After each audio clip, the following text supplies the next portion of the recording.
Aquesta setmana, Trump ha anunciat l'inici de les negociacions de pau entre Estats Units, Rússia i Ucraïna. Però endevina qui no ha estat convidat. Exacte, la Unió Europea.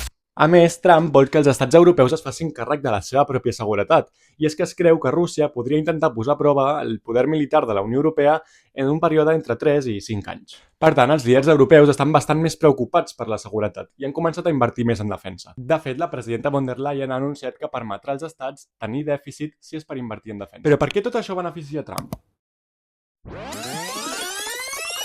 Des que Trump va deixar la presidència dels Estats Units, els països europeus han tingut 4 anys per preparar-se pel seu retorn. Però no ho van fer.